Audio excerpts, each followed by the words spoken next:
Oi, pessoal. Bom dia, boa tarde, boa noite, todo mundo que está chegando aqui no Zcast.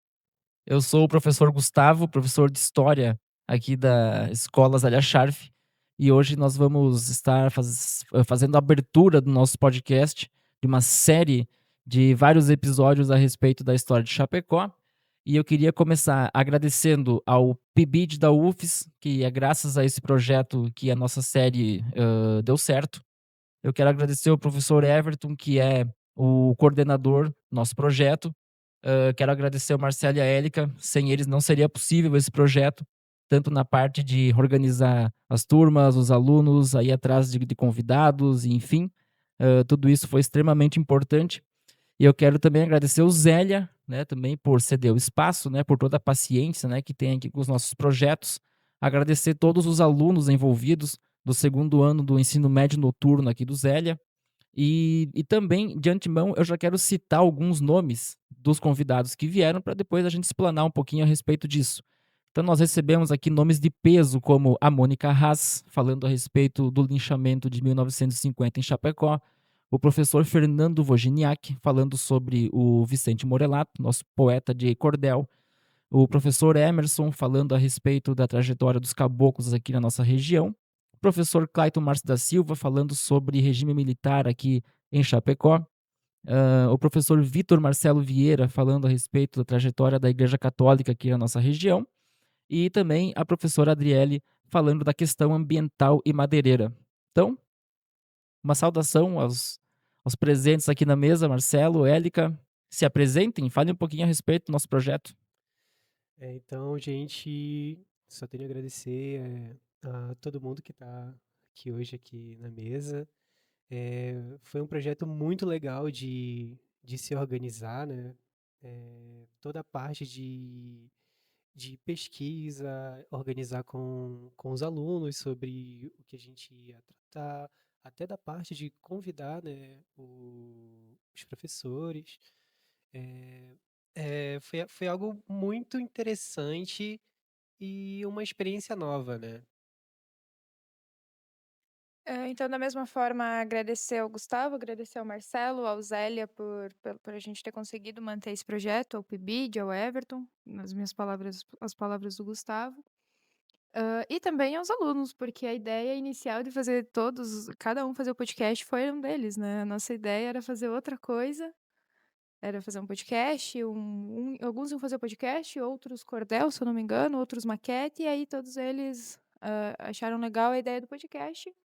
E a gente acabou fazendo de todos. E acabou sendo muito proveitoso. Foi muito melhor do que a gente imaginava no começo, inclusive.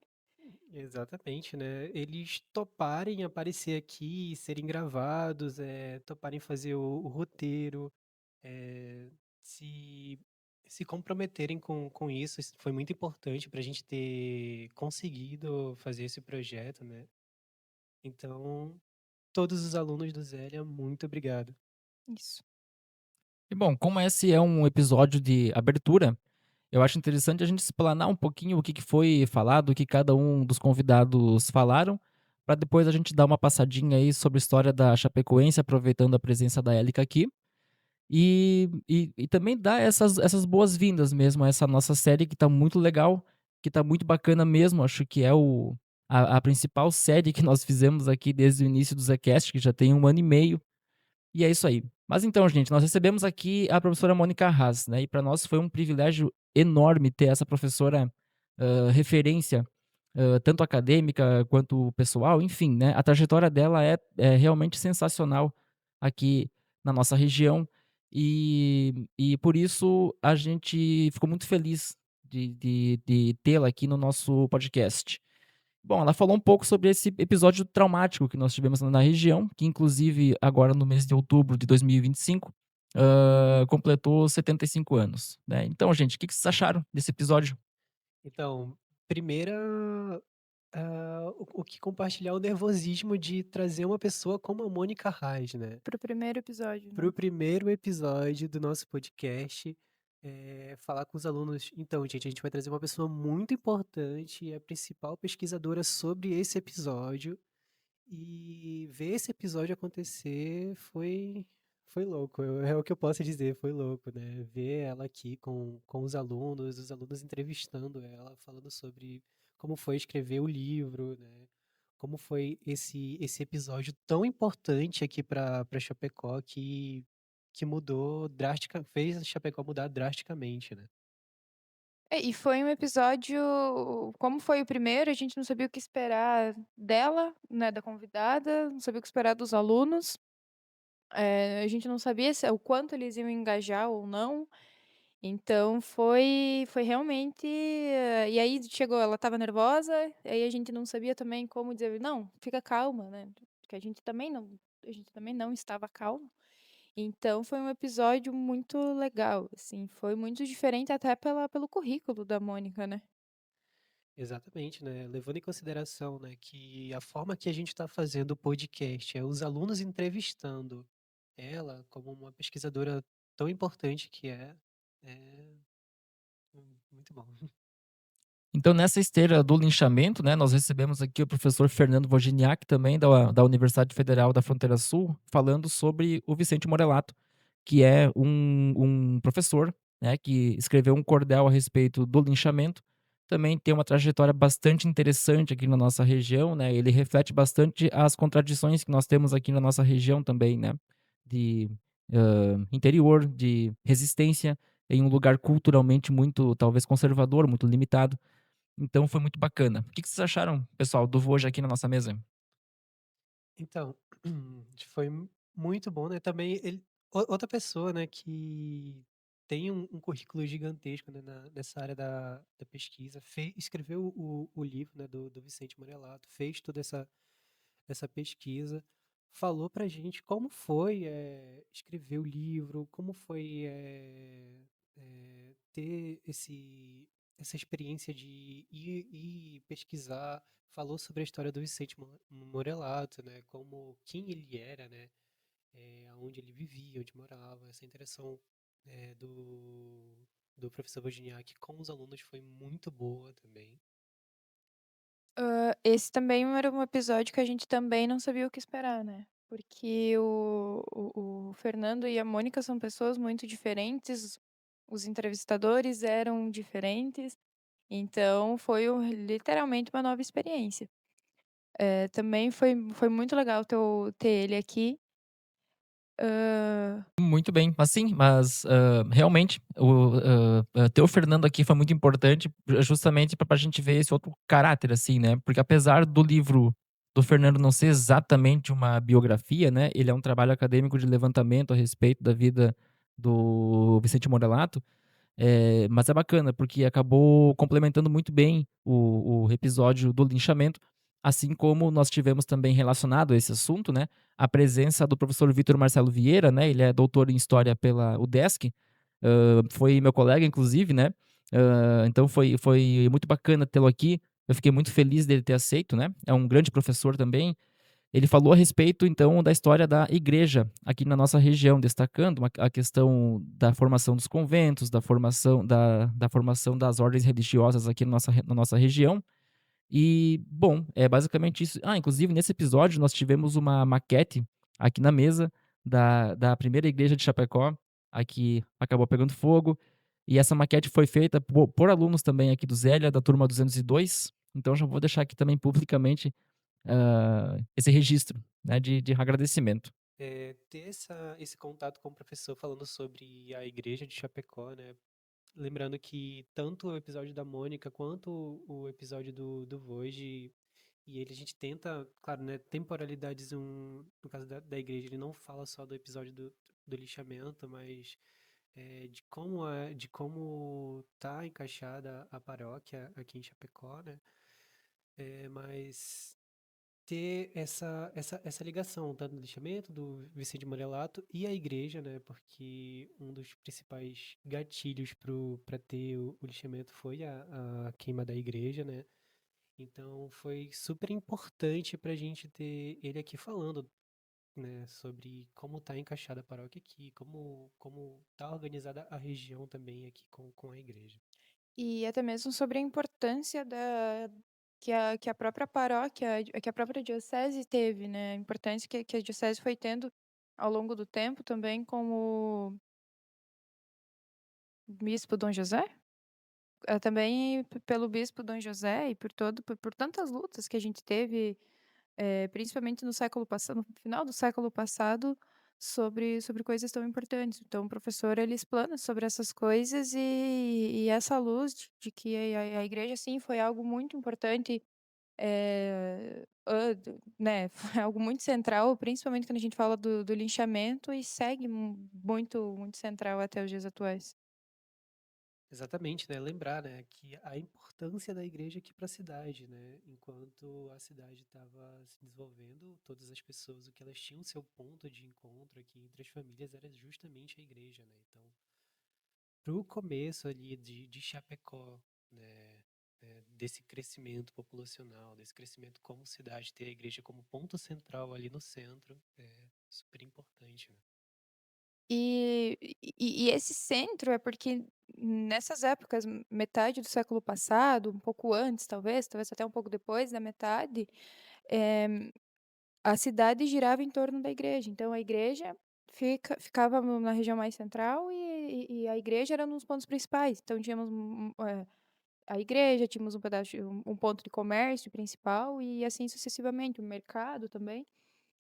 Então, isso não se perdeu, a igreja ainda fica num ponto muito central da cidade enfim. Exatamente. E a Erika citou o bispo Dom José Gomes, né, que foi extremamente importante aqui na nossa história. E aproveitando, o Dom José Gomes foi um grande, líder religioso, no sentido de liderar pautas importantes dos povos indígenas, do movimento sem terra, do movimento das mulheres agricultoras e também dessas populações historicamente marginalizadas como os caboclos, que é um assunto que foi abordado aqui pelo professor Emerson, também da Universidade Federal da Fronteira Sul. E aí, gente, qual que é a impressão de vocês da participação do Emerson aqui com a gente? Então, a participação do Emerson, eu, no primeiro contato com ele, né, foi muito legal porque ele topou na hora. Ele viu, eu vou na hora, podem contar comigo. E ele é um professor que está trabalhando hoje, né, na Federal. Ele tem um projeto para falar sobre os caboclos, sobre a comunidade indígena, quilombola. Então, trazer ele, ele coordenando essa pesquisa que ele está tendo na Universidade Federal da Fronteira Sul foi muito importante, né?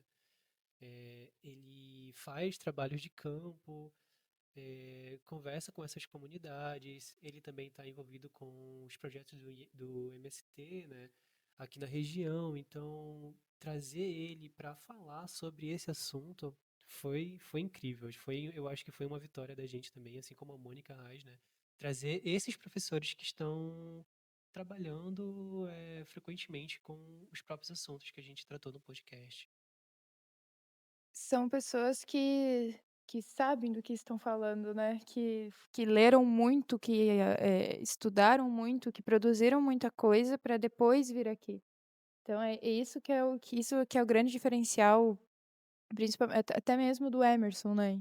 E eu pessoalmente acho que trazer professores nos quais eu tive aula, tipo no semestre passado eu tive aula com ele e ter ele aqui logo depois foi algo muito legal, é uma troca totalmente diferente que a gente acaba tendo. Exatamente, né? A gente tem aquela vivência acadêmica com eles, né? E convidar eles, olha, para uma experiência diferente, olha, você pode fazer aqui, ó, os alunos vão entrevistar você, né? Colocar os alunos como essa figura central entrevistando o convidado, né? Foi muito legal. Exatamente, eu ressalto essa aproximação entre academia e escola, né, isso acho que é um grande trunfo aqui do nosso projeto, né, trazer esses nomes tão importantes, pesquisadores, acadêmicos aqui para dentro da escola para falar com alunos de ensino médio, né, o quanto isso é importante, o quanto isso mobiliza os alunos também, né. E Bom, nós falamos também com o professor doutor Clayton Marques da Silva, sobre o golpe militar de 1964, como que isso se deu aqui em Chapecó nesse período, né. E foi uma presença muito importante, já que o Clayton é um pesquisador de uma das figuras mais relevantes desse período aqui em Chapecó, que é o ex-prefeito Sadi Demarco. E aí, gente, o que que vocês acharam? A gente tem muito a ideia de que a ditadura não aconteceu aqui, né, que ela aconteceu em São Paulo, Rio de Janeiro, enfim, em outros locais, ou mesmo nas capitais, né, e não aqui, né, no oeste catarinense, mas aqui ela foi muito presente. Então e a própria pesquisa do Sadi de Marco, que foi um prefeito o que que aconteceu com ele? Ele caiu, ele foi me ajuda a lembrar, ele caiu durante a década de 70, né? Foi em 69. E Foi logo aí após o AI-5. Por conta ele tinha sido eleito pelo PTB, ele foi o prefeito mais jovem de Chapecó, talvez seja até hoje, né, o prefeito mais jovem, se não me engano, ele foi eleito com 27 anos, né, ele era bem jovem. E ele foi acusado de pertencer ao grupo dos 11, né, o grupo que foi liderado pelo Leonel Brizola. E diante disso, após o AI-5, né, com a suspensão de direitos e etcétera, ele acabou sendo cassado. Ele junto com o Janir Destre, que também era do Partido Trabalhista Brasileiro, sofreu essas sanções, né, acabou sendo cassado pelo regime militar. e a gente tem muito essa ideia de que aconteceram em outras cidades e que aqui a gente ficou totalmente alheio e não foi assim, né. A própria história do Sadi de Marco e logo depois a ascensão propriamente da Chapecoense, que vem logo depois, vem toda essa ascensão, vem toda essa ideia de onde a arena vai mal, um time do Nacional, a construção do que na época inicialmente foi um campo do futebol, depois veio a ser um estádio, né, que é a arena que é o né, no início o estádio Índio Condá, enfim. Tem toda essa história, traz toda essa bagagem de que sim, Chapecó teve suas marcas durante a ditadura militar. Então foi um período, né, não somente em grandes centros, mas também aqui na nossa cidade. Isso aí. Então nós recebemos finalmente, né, a Adriele, né, que é um nome muito conhecido lá do CEON, né, nosso Centro de Memória do Oeste de Santa Catarina. Ela veio falar a respeito da economia madeireira, dos impactos ambientais dessas práticas econômicas do começo da nossa história, e também, né, um nome muito relevante. Exatamente, né? A Adri, outra pessoa que aceitou na hora, né? Na hora que a gente estava organizando para ver quem que ia falar na hora de estar separando o sistema, de convidar, né, as pessoas, a minha cabeça foi totalmente na Adri, né? Eu fiz estágio no Sion por 2 anos e ela trabalhava lá. Eu conheci ela lá e conheci o projeto que ela estava trabalhando. E nessa mesma hora eu pensei nela, né? Uma pesquisadora ali do Seon, tem esse contato também no Seon, né? Que o Seon ele é onde tem essas maiores fontes ali para lidar com a questão dos balseiros, também com história ambiental. E na mesma hora eu pensei nela, né? E outro episódio que foi muito, muito, muito, muito bem, né? A Adriela tem experiência com educação patrimonial, então ela lidar com e levar a conversa com os alunos foi incrível, incrível, incrível, incrível. Talvez foi a nossa entrevistada mais jovem, né, a Exatamente. mais jovem que esteve aqui, o que também não é uma coisa ruim, né, não jamais, de forma alguma. Mas também foi um episódio muito proveitoso, também foi um episódio diferente dos outros, eu acho que todos eles, um foi diferente do outro, né, mas esse foi mais até essa forma dela falar com os alunos, né, então também foi um episódio muito bacana, muito proveitoso. Mas inclusive vale destacar, né, que foi tão diferente um do outro, né, que nós enfrentamos problemas técnicos diferentes uns dos outros também ao longo dos episódios, assim, eu acho que é muito bom de ressaltar, porque, vocês que vão assistir, os episódios vão perceber que vai rolar alguma travadinha na câmera às vezes, vai rolar, mas só que isso, assim, brincando um pouco, né, eu acho que demonstra também que a gente está fazendo tudo isso a partir de uma escola pública, né, quer dizer, a gente lida com recursos limitados, né, a gente, lida sempre no improviso, e eu acho que o nosso podcast reflete um pouco isso também, né. Mas não é porque temos limitações que vamos deixar de fazer também, né. Então, só avisando agora, né, a respeito disso, e já emendando nesse assunto, o desafio dos alunos, né, muitos deles que não estavam acostumados nem a ouvir a própria voz, né, aqui em um projeto, né, alunos que talvez nunca tinham tido essa experiência de falar no microfone, né, de se ouvir num fone, e vir aqui se desafiar, né, vir aqui às vezes, eh desafiando a vergonha, né, a ansiedade e realmente, eu vindo aqui e fazendo, né, isso que eu acho que foi muito legal também, eu fiquei muito feliz. É, exatamente. E vendo, né, como eles conseguiram, né, conseguiram fazer um bom trabalho, conseguiram falar bem ali. Muitos, como o próprio Gustavo falou, muitos aí nunca tinham escutado a sua voz e se desafiar a vir aqui e falar com o convidado, entrevistar o convidado com duas câmeras ali apontando para eles, foi um desafio bom e que teve bons resultados, né? A gente teve um bom resultado com o projeto e me sinto muito orgulhoso mesmo nós três termos pensado nesse projeto e executado ele, né? Cada um aqui se disponibilizou, né, o tempo, porque a gente diz, é só aqui não, é todo um trabalho de conversar com os alunos, além do trabalho de sala de aula ali, né, conversar com eles e fora também, né, da escola, a gente tem esse trabalho e uma dedicação, né, então. Eu acho que a melhor parte de todo esse projeto foi a evolução dos alunos, e a gente pôde ver essa evolução. A gente tinha alunos que a gente não ouvia a voz dentro da sala de aula, que a gente tinha até "Meu, o que que vai sair dessa pesquisa, né? O que que vai acontecer nesse episódio?" Veio aqui, o episódio foi sensacional. E então, ver eles, realmente se desafiando, como o Marcelo falou, ver eles se desafiando e ver eles, pesquisando, indo atrás, eu acho que é muito muito gratificante, até porque a gente inventou esse projeto, a gente não sabia se eles iam engajar, a gente não sabia se nem se os convidados iam aceitar, né, a verdade é essa. E no fim das contas foi sensacional, no fim das contas todo mundo engajou, todos os entrevistados aceitaram, os alunos também, a gente não tem nada do que reclamar deles e, assim, é só resultado positivo dessa experiência. Exatamente. Hã, muito bem, então vamos aproveitar agora, eu acho que as considerações e ressalvas acerca do projeto nós já fizemos, não sei, vocês têm mais alguma coisa? Que senão eu já ia, partir pra Chapecoense aqui, né, pra aproveitar o conhecimento da Élica nesse assunto. Exatamente, eu acho que a gente pode partir para aproveitar, né, a Erika, que agora é profissional no assunto. É. É, historiadora formada agora. Historiadora formada no assunto, né. Exatamente. Bom, mas Se tu então o quiser que dizer do nosso glorioso, Furacão do Oeste, rumo à Série A esse ano. Pra você que tá vendo no futuro, ano que vem, com a Chapecoense caindo, saiba agora que a gente tá muito feliz com essa possibilidade de voltarmos à Série A.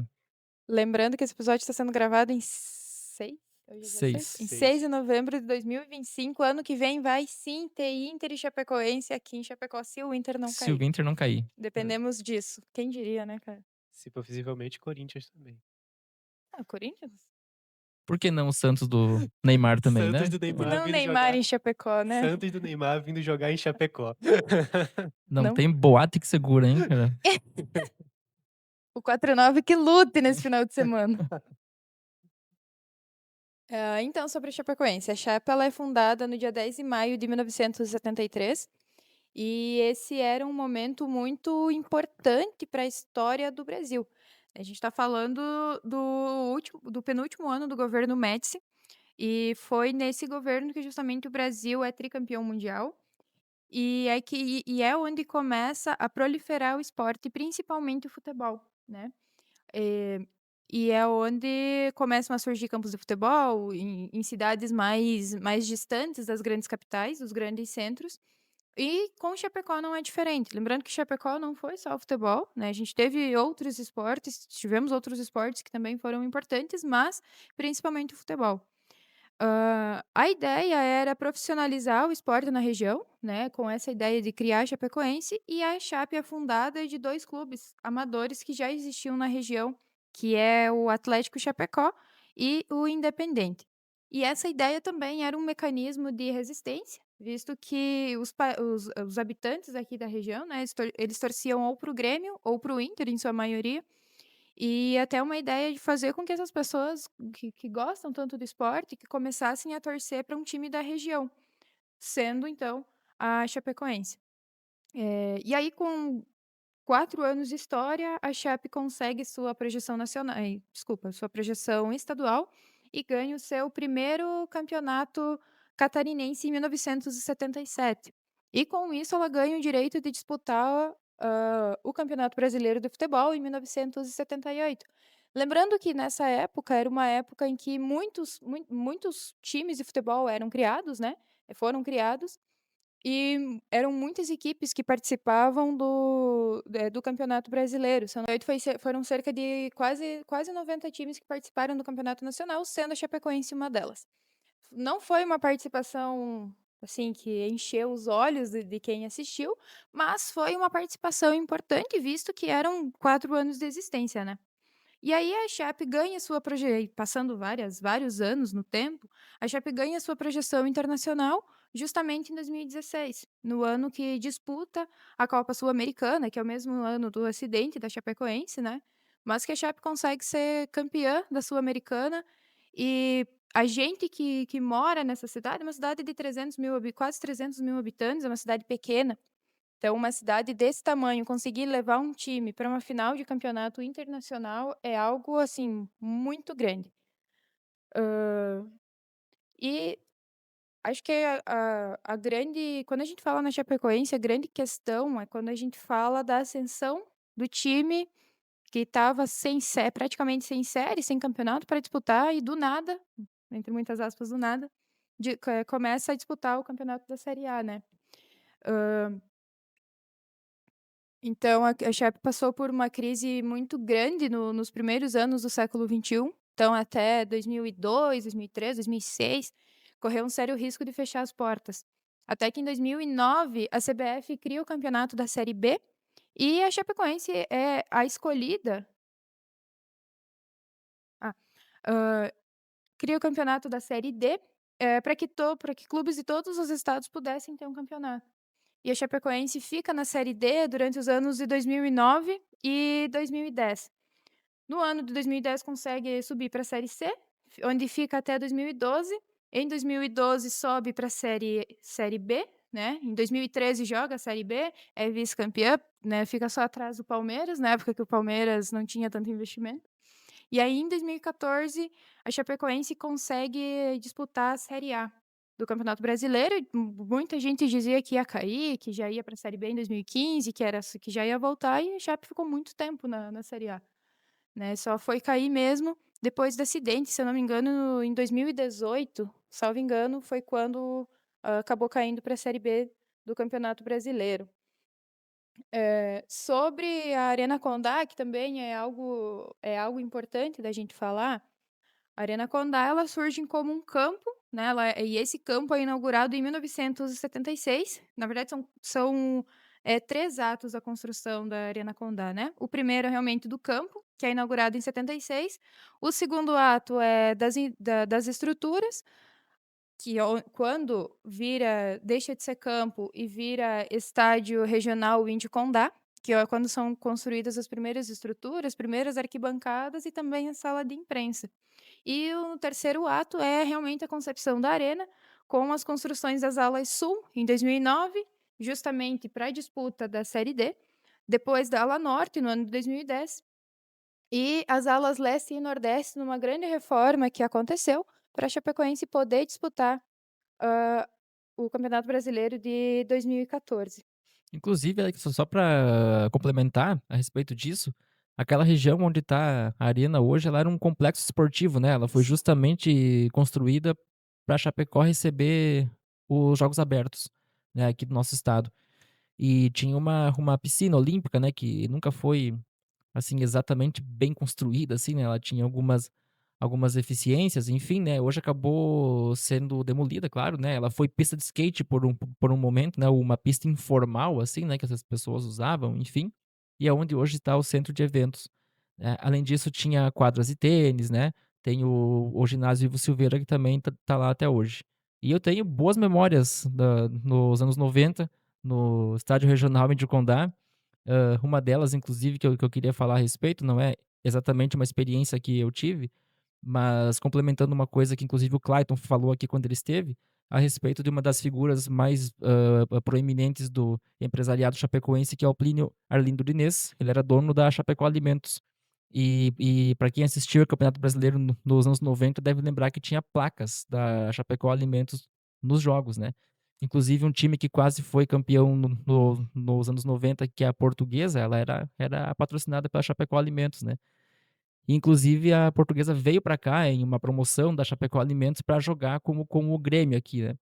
E eu estive nesse jogo, né, era aquele time clássico do Grêmio que tinha ganho a Copa Libertadores, só que, claro, com algumas modificações, né, mas, Base do time. mas a Era mesmo. formação, assim, a base era basicamente aquela que tinha sido campeã. Se não me engano tinha Derlei, Zinho, Rivarola, Jardel, Paulo Nunes, vários nomes importantes ali da época, nos anos 90. E aí a gente parte e hoje, na verdade, é muito interessante a gente ter a Chapecoense como esse grande time de futebol, porque é uma oportunidade que a gente tem de assistir o nosso time de perto. Então por exemplo, eu torço para o Inter, é muito difícil ir a Porto Alegre num jogo qualquer para assistir, né, é algo que a gente tem que se organizar, se preparar muito tempo para fazer. E também, né, não dá para ir a Curitiba, ou sei lá, qualquer outro lugar, porque ainda assim é muito longe, e a Arena Condá tá do lado da nossa casa, né. Então é muito fácil ir até a arena, né. E, assim, não só o Inter, como também todos os outros times. É uma oportunidade que a gente tem de ver o nosso time jogar de perto. E isso é muito legal, né. É pra isso que a gente torce para times de futebol, é para poder torcer de perto. E é literalmente de perto, né, porque a É, arquibancada é bem próxima do campo, né. é literalmente uma experiência, é muito legal. Seguindo então sobre o esporte em Chapecó, hoje Chapecó é o polo esportivo do oeste de Santa Catarina, né, a gente não tem nenhuma cidade que seja mais importante esportivamente falando, e aqui a gente tem o futebol e o futsal masculino, que são muito importantes. O masculino, como a gente já falou, tá na série B, atualmente na série B do Campeonato Brasileiro, tá para subir para a série A, a gente realmente espera que isso aconteça. E quando a gente fala do futsal feminino, a gente fala de um time que venceu o JASC em 2014. Sobre o futsal masculino, falamos de um time que venceu aliás, falamos de um time que avançou de fase em 2025, lembrando que o JASC ainda está em disputa, vai acontecer a fase final vai acontecer no final desse mês, aqui em Chapecó, inclusive. O vôlei feminino venceu a Olesc no ano de 2025. A ULESC é disputada por pessoas, é um sub-16, então disputada por pessoas com até 16 anos de idade. O handebol masculino também avançou de fase no JASC em 2025. E também o Chapecoense, aliás, o Chapecó é um polo muito importante do paraesporte. Então, no Parajasc de 2025, 211 atletas participaram da competição, representando o Chapecó. E a natação conquistou 19 medalhas e vai se estruturando cada vez mais. Em Chapecó, a gente também tem o programa Atleta do Futuro, que oferta diversas modalidades, como tênis de mesa, o judô, o ciclismo. E justamente no JASC de 2024, o destaque de Chapecó foi justamente o tênis de mesa, que é uma modalidade que a gente vê crescendo muito mais, acho que desde as Olimpíadas de Tóquio 2021, né, que a gente teve o Hugo Calderano, sempre bem, assim, para ganhar medalhas. E quase ganhou na última Olimpíada. Inclusive quem acompanha o Zcast já viu, né, que nós tivemos dois atletas do tênis de mesa aqui já, eram nossos alunos aqui do Zélia, né, já se formaram no ano passado, E, inclusive, nesse projeto do podcast, nós tivemos a participação de 2 alunas, a Paola e a Yasmin, que são atletas da FEMALI, né. A FEMALI é multicampeã, né, tem muitos títulos, de Copa Libertadores, inclusive, né. Então é um time muito relevante aqui pra nossa região e que dá um orgulho pra gente, né, saber que as meninas representam tão bem a nossa cidade, né. Uma curiosidade, eu joguei contra a Femali, perdemos. Não lembro de quanto, mas foi bem elástico. Foi na fase estadual do GESC de 2019, então a gente jogou contra, perdemos, mas também jogamos contra a Chapecoense, também perdemos. Mas o importante é que jogamos contra. O outro jogo a gente ganhou, não lembro a cidade, mas nós ganhamos. É, como a Chapecoense quando foi jogar com o Barça, né, em 2017, né, que quer dizer, perdemos, mas perdemos, né, pra um grande time, né, quer Claro, dizer, né. claro. Foi menos do que o Santos, inclusive, né, o Santos levou 8-0, a gente levou 5, né, então acho que a gente tá num saldo legal aqui, né. Ou seja, se jogar contra o Santos hoje, ganha de Ganha de 3-0. 3 exatamente. Isso aí. Ano que vem, hein. Ou não, né, se o Santos cair, né, não sabemos, né. Ou se a Chape não subir, vai saber. Também, também. Muito bem, temos mais alguma Então, eu acho que alguém tem mais alguma coisa pra falar? Ah, eu acho que é isso, né? Então, agradecer novamente, né, ao professor Gustavo. Inclusive, a gente tem essa estrutura de podcast aqui na escola Zélia por causa do professor Gustavo, que foi atrás, fez projeto para conseguir. Então, muito obrigado, professor Gustavo, aí também por ter dado essa assistência. A gente, vamos fazer isso, professor? Vamos, é isso. Não dá limite para o que a gente pode fazer aqui. Então, muito obrigado, professor Gustavo, por essa oportunidade aqui. E trabalhar com você no PIBID aqui foi uma experiência muito boa, acredito tanto para mim, para a Élica também aqui. E muito obrigado. Obrigado também à Élica, né, que mesmo depois que a bolsa acabou, ela continuou aqui com a gente, continuou no trabalho, continuou vindo aqui na escola. Muito obrigado mesmo por ter apoiado, assim, e continuado no projeto. Mas é, de fato, né, a liga podia muito bem ter abandonado depois que acabou o PIBID, né. E ninguém ia achar isso estranho, quer dizer, né, eu acho que faria parte, né, e foi ótimo, né, que você seguiu, porque realmente acredita no projeto, né, então a gente fica feliz. E eu agradeço, né, eu jamais ia fazer isso sozinho, né, então, agradecer a Isa também que tá aqui atrás das câmeras, né, cuidando de tudo. E enfim, além dos agradecimentos que nós já fizemos no início, né, que esse projeto só funcionou porque essas pessoas apoiaram de uma forma ou outra. E agradecer, assim, de verdade mesmo, quando o Marcelo comentou sobre o agradecimento ao Gustavo, agradecer mesmo, porque hoje são poucas as escolas públicas, aliás, são poucas as escolas que têm, assim, essa estrutura, porque essa estrutura é muito boa. Sim, a gente, para quem olha, né, são só 3 microfones, 3 fones de ouvido, é isso aí. Mas a estrutura que existe por trás disso é uma estrutura muito boa também. Então isso só foi possível graças ao Gustavo mesmo. Então a gente agradece, e acho que, poxa, vamos falar em nome dos alunos? Hum. A gente agradece em nome dos alunos, em nome da escola, porque isso é um projeto muito legal. Isso pode abrir a mente de muita gente para fazer muita coisa legal aqui no podcast. Também agradeço ao Marcelo, que também esteve comigo durante esse tempo, conosco, né, durante o tempo desse projeto, e que foi muito legal. Gente, eu que agradeço. Eu falei pouco do Marcelo, né, mas o Marcelo, se não fosse ele, não tinha convidado, né, assim, porque basicamente o Marcelo que fez o meio de campo aqui, né, com os convidados. Toda a edição, gente, e é edição, viu, porque a gente errou muito nesse processo, né, teve bastante edição pra fazer. Então agradecer ao Marcelo, é ele que tá